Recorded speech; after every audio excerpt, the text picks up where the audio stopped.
হায় হায় হায় হায়, কি হচ্ছে আমার সাথে? কালকেও দেখলাম কয়েকটা হাঁস মারা গেছে, আজকেও দেখছি আরো বেশি হাঁস মারা গেছে। কি কারণে হচ্ছে সেটাও তো বুঝতে পারছি না। এভাবে রোজ চলতে থাকলে আমার তো ব্যবসা বন্ধ হয়ে যাবে।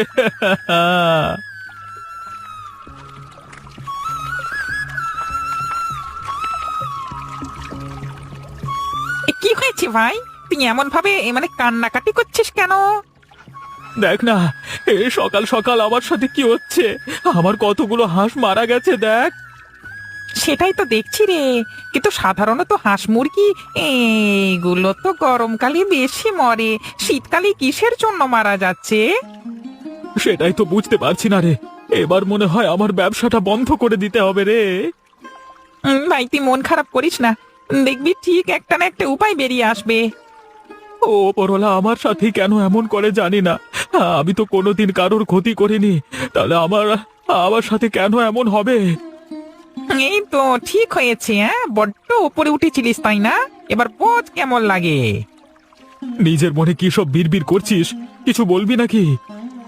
না রে, কিছু বলবো না, শুধু এটুকুই আশ্বাস দেব যে ভরসা রাখ, ওপরওয়ালা সব ঠিক করে দেবেন। দেখাই যাক কি হয়।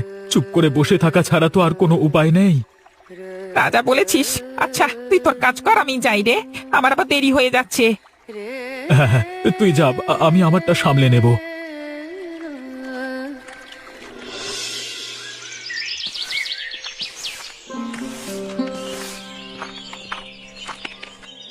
কি হলো গো? এইমাত্রই তো ফার্মে গেলে, এত তাড়াতাড়ি বাড়ি চলে এলে যে?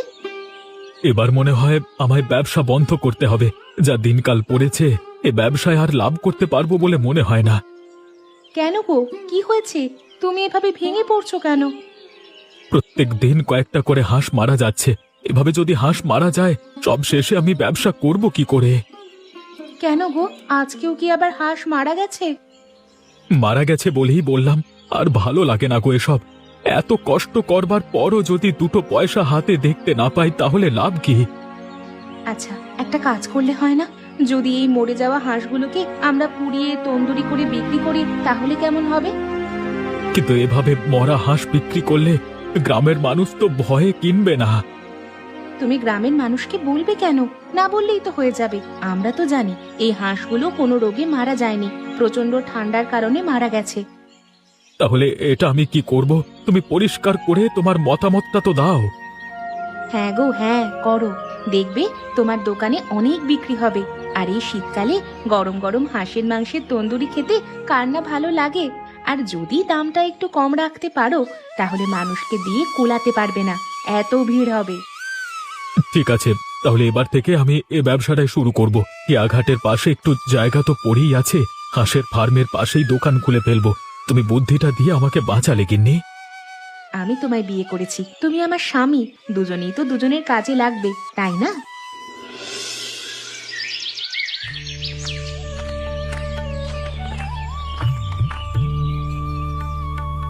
বাবা, আজকে কোন দিকে সূর্য উঠেছে রে? তুই হঠাৎ আমার সামনে, আমি ভাবতে পারছি না। আরে স্বপ্ন দেখিস নি রে, এটা সত্যি। একটা ভালো খবর নিয়ে তোর কাছে এসেছি। ভালো খবর? তা কি, তাড়াতাড়ি বল। আমাদের বন্ধু রতনের খারাপ সময় শুরু হয়ে গেছে। বেটার অনেকগুলো হাঁস মারা গেছে। আজকে সকালেই কান্নাকাটি করছিল, আমি আবার খানিক আশ্বাস দিয়ে এলাম। একদম ওকে আমার বন্ধু বলবি না, ওকে আমি সহ্য করতে পারি না। ওর সাহস তো কম নয়, আমার বউয়ের সাথে প্রেম করছে। আরে জানি রে, জানি জানি, ওই জন্যই তো তোর কাছে ছুটে এলাম, এই দারুণ খবরটা দেওয়ার জন্য। ভালোই করেছিস। এখন যেহেতু তোর খারাপ সময় শুরু হয়ে গেছে, তখন ওকে আরো খারাপের দিকে ঠেলে দেওয়া আমাদের দায়িত্ব। বেশ ভালো বললি তো। বল তাহলে আমাদের এখন কি করতে হবে? এখন আমাদের কিছু করবার প্রয়োজন নেই। এখন শুধু চুপ করে বসে বসে মজা দেখব। আর যখন নতুন কিছু করবার পরিকল্পনা করবে, তখন সবটা ভেস্তে দেব। ঠিক বলেছিস। ও যেমন আমাদের দুজনের ক্ষতি করেছে, আমরাও করব। এমনি এমনি ছেড়ে দেবো নাকি? যা রে যা, বেলা তো হলো, গিয়ে কাজ করগে যা। তোর কি কাজকর্ম নেই নাকি? জানিস তো আমি সরকারি চাকরি করি, আজকে আমার ছুটি নেই, তা তোর সাথে একটু বকর বকর করছিলাম আর কি। তোর তো ছুটি, কিন্তু আমার তো ছুটি নয়। আমাকে যে খেটে খেতে হয় বাপ। এখন আমাদের কাজ করতে দে, তোর সাথে পরে কথা হবে। আচ্ছা ঠিক আছে, কাজ করে নে। সময় পেলে গ্রামের মাচায় চলে আসিস, আরো নতুন নতুন খবর দেবো, ঠিক আছে?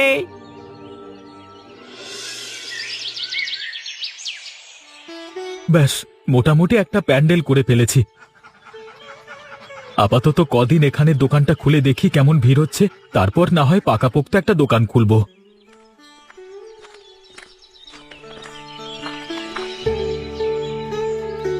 ওগো রতন বাবু, এখানে আবার কি করা হবে? বেশ বড় করে প্যান্ডেল করেছো দেখছি। মীরা, তোমাকে তো আমি আগেও বলেছি আমাকে এভাবে ডাকবে না। কেউ শুনলে কি ভাববে বলো তো? আরে এখানে কেউ নেই, আমি চারিদিক দেখেই কথা বলেছি। না না, তুমি এভাবে ডাকতে পারো না। তুমি এখন অন্যের বাড়ির বউ, এই জিনিসগুলো তোমাকে শোভা দেয় না। আচ্ছা ঠিক আছে ঠিক আছে, হয়েছে হয়েছে, আর বকাবকি করতে হবে না। এবার বলো তো দেখি, এখানে কি করবে? দোকান করব গো। এখানে হাঁসের তন্দুরি বিক্রি হবে। একটা তন্দুরি মাত্র 15 টাকা। আমি কিন্তু টাকা দিতে পারবো না, আমাকে কিন্তু বিনামূল্যে খাওয়াতে হবে। তোমার প্রাক্তন প্রেমিকা বলে কথা। তাই খাওয়াবো, তবে রোজ রোজ নয় কিন্তু, শুধুমাত্র কালকে, কারণ কালকে আমার দোকান উদ্বোধন। তাহলে তো আগে আসবো তোমার দোকানে, আর তোমার প্রথম কাস্টমার হব আমি। তুমি একটুও বদলাওনি। সে আগের মতো কথাবার্তা, আগের মতো দৃষ্টিভঙ্গি, সবকিছু তো একই আছে। আবার আগের কথা মনে পড়ে গেল গো। তা তুমিও তো আগের মতোই আছো, একটা হাঁদা গঙ্গারাম। তাহলে আমি কেন বদলে যাব? হাসি মজা করবার স্বভাবটা এখনো যায়নি তোমার, হ্যাঁ? ঠিক একরকমই আছে। এ এ এ, আর কথা নয়, হ্যাঁ যাও যাও, যে কাজটা করতে এসেছিলে করে বাড়ি যাও। হ্যাঁ যাচ্ছি যাচ্ছি, কতদিন পর তোমার সঙ্গে দেখা, একটু কথা বলতেও দিলে না। না না, কথা বলতে হবে না। যত কথা না বলবে ততই ভালো। তুমি এখন অন্য বাড়ির বউ, এটা মাথায় রেখো। হ্যাঁ যাও, এখন যাও। আরে আস্তে আস্তে, ঠেলাঠেলি করবার কিছু হয়নি। অনেক তন্দুরি আছে, সবাই পাবেন। রতন, আমাকে কিন্তু আগে দিতে হবে। তোমার সাথে কাল কিন্তু আমার কথা হয়েছে। আরে হ্যাঁ হ্যাঁ, দেব, সবাইকে দেব। একটু তো ধৈর্য ধরতে হবে। আমাকেও তো জিনিসটা তৈরি করেই দিতে হচ্ছে, না হলে তো আর গরম গরম পাবে না। এই রতন, তুই এসব কি করছিস? মরা হাঁসের মাংস দিয়ে তন্দুরি খাওয়াচ্ছিস লোককে, কি রে, ভেড়া পেয়েছিস? দেখ ভাই দীপক, তুই যেটা ভাবছিস সেটা কিন্তু নয়। তোর ধারণাটা সম্পূর্ণ ভুল। ভুল মানে কি? হ্যাঁ, আমি তো কালকেই দেখলাম তোর অবস্থা। তারপর এই দোকানটা কেন খুলেছিস আমি বুঝতে পারি না। আচ্ছা দাদা কি নিজের চোখে দেখেছেন মরা হাঁসের মাংস কেটে দিতে? নিজের চোখে দেখিনি, তবে আমি সত্যি কথাই বলছি। দেখ ভাই, তুই তোর কাজ কর, আমি আমার কাজ করছি। এটা করেই আমার সংসার চলে, তাই শুধু শুধু বদনাম করিস না। হ্যাঁ দাদা, আপনি কেন এসব গুজব ছড়াচ্ছেন? রতন দা, তুমি এসব কথা বাদ দাও তো, আমাকে আগে তন্দুরি দাও। আমি চলে যাচ্ছি, কিন্তু একটা কথা বলে রাখছি, এই তন্দুরি যে খাবে তারই শরীর খারাপ করবে, কথাটা মিলিয়ে নেন সকালে। আপনারা একটু শান্ত হন। দীপক যেটা বলে গেল সেটা একদমই সত্যি নয়। আপনারা তো জানেন আমি কেমন ছেলে। আরে ওর কথা ছাড়ো তো তুমি, আগে আমাকে তন্দুরি দাও, পেটে যে ছুঁচুতে ডন দিচ্ছে।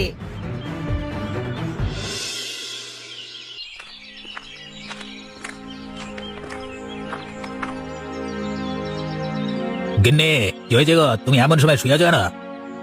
শরীরটা বড্ড খারাপ লাগছে গো, ভালোভাবে নিঃশ্বাস প্রশ্বাস নিতে পারছি না, উঠতেও পারছি না। শরীরটা খুব দুর্বল হয়ে গেছে গো, পেটেও বিশাল যন্ত্রণা হচ্ছে। আরে হঠাৎ এমন কিভাবে হলো? আমি তো সকালে দেখলাম তুমি ভালোই আছো। আমিও তো বুঝতে পারছি না কি হয়েছে। সকাল থেকে তো ভালোই আছি, হঠাৎই এমন শুরু হলো। তুমি কি উল্টো পাল্টা কিছু খেয়েছিলে? উল্টো পাল্টা কিছু তো খাইনি, তবে সকালবেলা হাঁসের মাংসের তন্দুরি খেয়েছিলাম। ওই রতন নতুন দোকান খুলেছে তো, ওইখানকার। তুমি বিশ্রাম করো, তোমার সেবা করবার জন্য আমি আছি তো। দেখবে খুব তাড়াতাড়ি ঠিক হয়ে যাবে। হ্যাঁ, ওপরওয়ালার কাছে ওইটাই প্রার্থনা করো। বড্ড কষ্ট হচ্ছে গো আমার। দাঁড়াও দাঁড়াও, আমি তোমার জন্য একটু পানি এনে দিচ্ছি, এলে ভালো লাগবে। উফ, তুমি আমার জন্য এত ব্যস্ত হইও না, তোমারও তো অনেক কাজ আছে। এখনো সব ছাড়ো, কাজ পরেও হবে। আগে তুমি সুস্থ হও, এই পানিটা খেয়ে নাও, ভালো লাগবে। আমি উঠতে পারছি না গো, বড্ড পেটে লাগছে। আচ্ছা তাহলে তোমাকে উঠতে হবে না, আমি ধীরে ধীরে পানি খাইয়ে দিচ্ছি।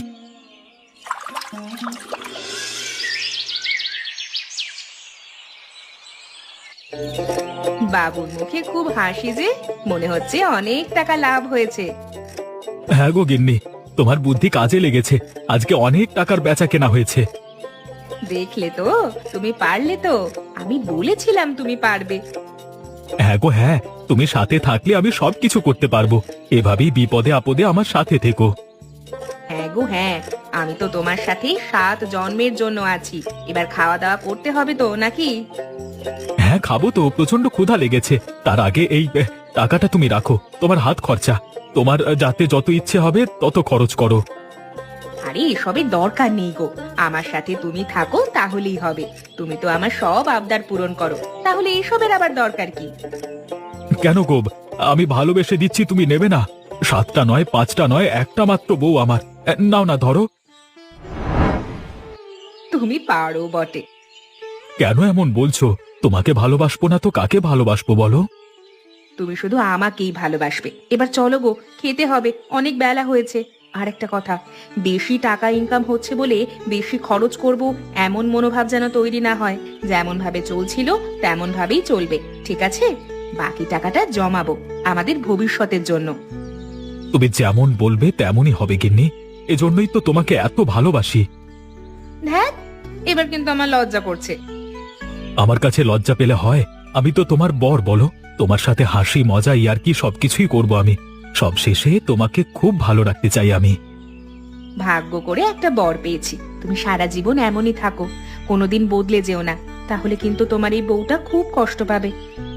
এই আনন্দের দিনে আবার কেন এরকম কথা বলছো? চুপ করে আমাকে খেতে দেবে, চলো। খুড়ো, তুমিও কি তন্দুরি গিলেছো নাকি? না রে না, আমি এসব সস্তা তন্দুরি খাই না। আমি যে হোটেলে খাবার খাই সেখানে একটা তন্দুরির দাম 100 টাকা। তা তুই এই সস্তা তন্দুরি খেয়েছিস নাকি? না গো না, মরা হাঁসের মাংস দিয়ে তন্দুরি বানাচ্ছে। ওই হাঁসটা কি কারণে মরেছিল কে জানে। যদি ওই হাঁসের ভেতরে কোনো অসুখ থাকে তাহলে মানুষের শরীর খারাপ হবে, ওই ভয় খাইনি। ভালোই করেছিস। যখন কোনো কিছু খাবি ভালো জায়গা থেকে খাবি। ওখানে সবকিছু ভালো জিনিস ব্যবহার করে রান্না হয়। ওই যে রোহিত এসে গেছে। আরে আয় আয়, আমাদের আড্ডা এসে যোগ দে।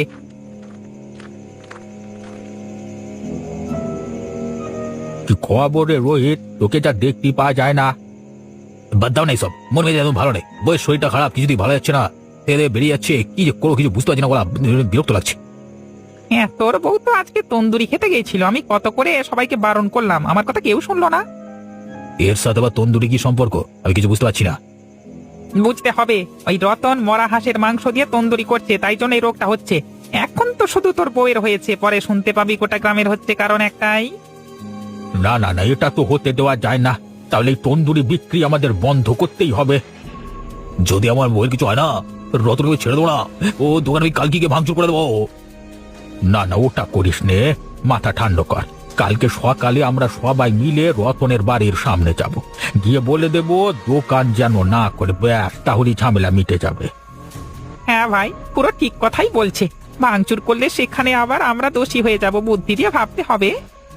ঠিক আছে ঠিক আছে, তোমরা সবাই যখন বলছো তোমাদের কথা আমি শুনবো, ব্যাস। এই রতন, বেরিয়ে আয়। তো নোংরামি আর চলবে না বে। এই রতন,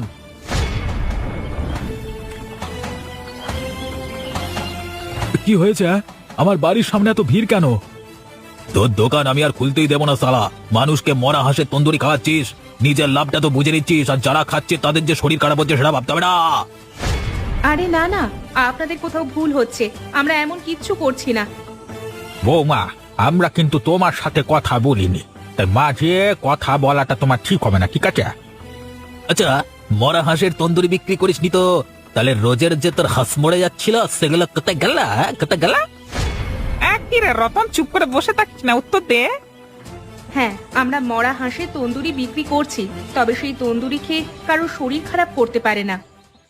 আমার স্ত্রী মীরা, ওর শরীরটা খারাপ করেছে, গ্রামের আরো লোকের শরীর খারাপ করেছে।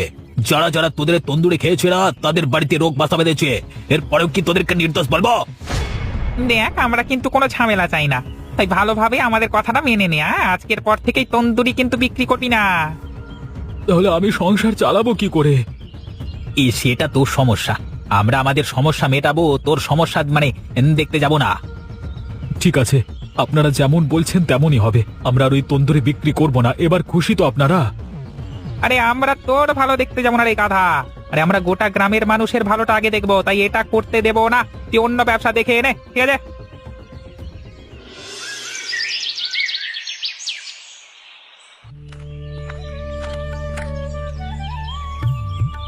আচ্ছা দাদা, এই দোকানটাতেই তো সস্তায় তন্দুরি বিক্রি হয় নাকি? এখানেই হতো, কিন্তু আর হবে না। আর আমি বিক্রি করতাম সেই তন্দুরি। কেন কেন আর বিক্রি হবে না কেন? আমি তো পাশের গ্রাম থেকে তন্দুরি খাবো বলেই এসেছি। অনেক ব্যাপার। গ্রামবাসীরা বলছে নাকি আমার তন্দুরি খেয়ে সবার শরীর খারাপ করছে, তাই তন্দুরি বিক্রি করতে দেবে না। কেন, আপনি কি কিছু উল্টোপাল্টা জিনিস খাবারে ব্যবহার করতেন নাকি? না না, আমি কিছুই উল্টোপাল্টা ব্যবহার করতাম না। শুধুমাত্র যে হাঁসগুলো শীতের কারণে মারা যেত, সে হাঁসের মাংস দিয়েই তন্দুরি রান্না করতাম। আচ্ছা, আপনি আমাকে আপনার বাড়িতে নিয়ে যেতে পারবেন? তাহলে সেই তন্দুরি পরীক্ষা করে দেখতাম।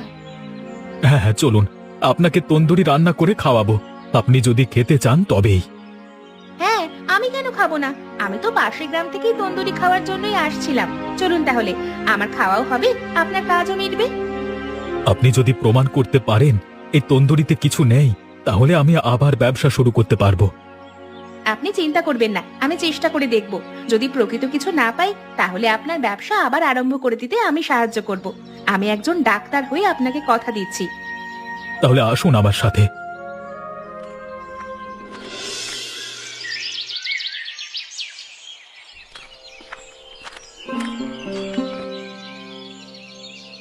গিন্নি, আরে ও গিন্নি, শরীরটা কেমন লাগছে এখন?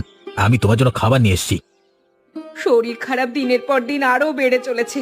কষ্টটা আমার বাড়ছে গো, আমি যে আর থাকতে পারছি না। গিন্নি, আমি তোমাকে খাইয়ে দিচ্ছি, তুমি খেয়ে নাও, দেখবে তুমি ঠিক হয়ে যাবে। এত কষ্ট পাওয়ার থেকে মরে যাওয়া অনেক ভালো। আর সহ্য হচ্ছে না গো, আর সহ্য হচ্ছে না। তুমি এমন কথা বলো না গো, তুমি ছাড়া আমার কাছে আর কি আছে? তুমি তো আমার সব। তুমি কেঁদো না গো, কেঁদো না। মানুষের যাওয়ার সময় হলে তাকে যেতেই হয়, কেউ তাকে আটকে রাখতে পারে না। ও পোরলা, তুমি কেন এমন করলে? আমি কি দোষ করেছি? আর যদি দোষ করেও থাকি, তাহলে তার শাস্তি আমাকে দিও। আমার স্ত্রীকে কেন এত কষ্ট দিচ্ছ? ওগো, তুমি আমায় একটু খাইয়ে দাও, তাহলে আমার মনটা শান্তি পাবে। জানি না তো কতক্ষণ বাঁচবো। তুমি আগে একটু উল্টো পাল্টা কথা বন্ধ করো, তোমার কিচ্ছু হতে দেবো না আমি। নাও নাও, আস্তে আস্তে খেয়ে নাও। তুমি ঠিক জানো তো ওই তন্দুরি খেয়ে আমার এরকম হয়েছে কিনা?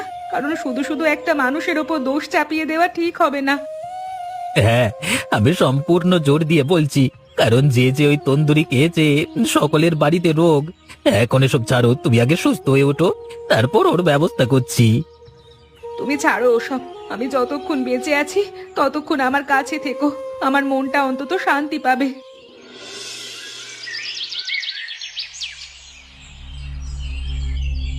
ডাক্তার দিদি, তাহলে আপনি যে এই তন্দুরি পরীক্ষা করলেন, কিছু পেলেন না?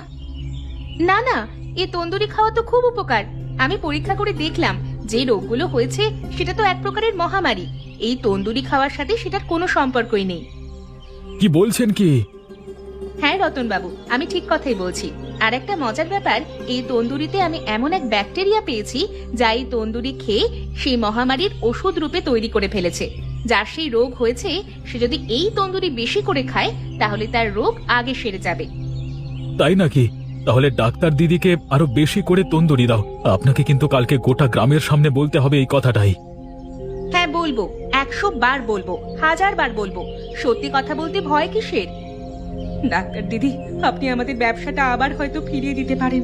সবকিছু এখন আপনার ওপর। দয়া করে আমাদের সাহায্য করুন। আরে আরে, আপনারা ঘাবড়ে যাবেন না। আমি আছি যখন, সব ঠিক করে তবেই এই গ্রাম ছেড়ে যাব। তাহলে বিকেলবেলা আপনি হাটে চলুন, ওখানে অনেক লোকজন থাকে। ওইখানে এটার ঘোষণা করে দিন, তাহলেই তো হয়ে যাবে। হ্যাঁ তাই করব, কোনো অসুবিধা নেই। না হলে কাল সকালে গিয়ে ঘোষণা করলেও হবে। ওগো শোনো না, আজকে ওইসব ছাড়ো না। উনি অত দূর থেকে এসেছেন, আজকে একটু বিশ্রাম নিক, কাল সকালে এসব কাজ করবে খন। আচ্ছা, তাই হবে এখন। সবাই একটু মন দিয়ে শুনুন, এদিকে আসুন, একটা বিশেষ ঘোষণা করবার আছে। কি হয়েছে রে? তুই আবার কিছু উল্টো পাল্টা শুরু করবি নাকি? না না, আমি কিছু উল্টোপাল্টা শুরু করব না, তবে এই পাশের গ্রামের ডাক্তার দিদি আপনাদের উদ্দেশ্যে কিছু বলবেন। দেখুন গ্রামবাসীগণ, আপনাদের মধ্যে গুজব ছড়িয়েছে রতনবাবু যেই তন্দুরি বিক্রি করে তাতে কোনো প্রকার শরীর খারাপ হওয়ার কথাই নয়। আর আপনাদের গ্রামে যেই রোগটি হয়েছে সেটা এক প্রকার মহামারীর মতোই, ধীরে ধীরে গোটা গ্রামকে গ্রাস করবে। সে কি, তাহলে আমাদের কি করা উচিত? আমি খেয়াঘাটের পোড়া হাঁসের তন্দুরি পরীক্ষা করে দেখেছি। এই তন্দুরিতে এমন এমন ব্যাকটেরিয়া আছে যেটা মহামারী আটকাতে সাহায্য করবে। তাই একটাই অনুরোধ, এই তন্দুরি বেশি করে খান। আমরা কি করে বিশ্বাস করবো আপনার কথা? আমার স্ত্রী তো ওই তন্দুরিতে অসুস্থ হয়ে পড়ে আছে। এটা আপনাদের ভুল ধারণা। আপনার স্ত্রী তন্দুরি খেয়ে অসুস্থ হয়নি, কারণ আমি ওই তন্দুরি পরীক্ষা করে দেখেছি। আপনি যত বড় বড় লেকচার মারছেন, তাহলে আপনি ওই তন্দুরি খেয়ে দেখান দেখি। আমি জানতাম আপনারা বিশ্বাস করবেন না, তাই জন্য সঙ্গে করে তন্দুরি নিয়ে এসেছি আর আপনাদের সামনে খেয়েও দেখাবো। রতনবাবু, তন্দুরিটা আমার দিকে এগিয়ে দিন। এই যে অনেকগুলি এনেছি, আপনার যত ইচ্ছে ততই খান। এই দেখুন, আমি নিজে হাতে তন্দুরি খেলাম। আমি কাল রাতেও তন্দুরি খেয়েছি। কই, আমার তো কিছু হয়নি। আপনাদের মাঝে গুজব ছড়িয়েছে। হ্যাঁ তাই তো, আমরা তো ভাবছিলাম এই তন্দুরি খেলে হয়েছে, শুধু শুধু রতনের দোষ দিয়েছি আমরা। রতন ভাই আমাদের ক্ষমা করে দে, আমরা বুঝতে পারিনি রে। মাপ চাওয়ার কিছু নেই গো বলাই খুড়ো, মানুষ মাত্রই তো ভুল হয়। আমরা সবাই আবার বলছি রে, তুই তোর তন্দুরির দোকান আবার শুরু করবি, আর কেউ আটকাবে না তোকে।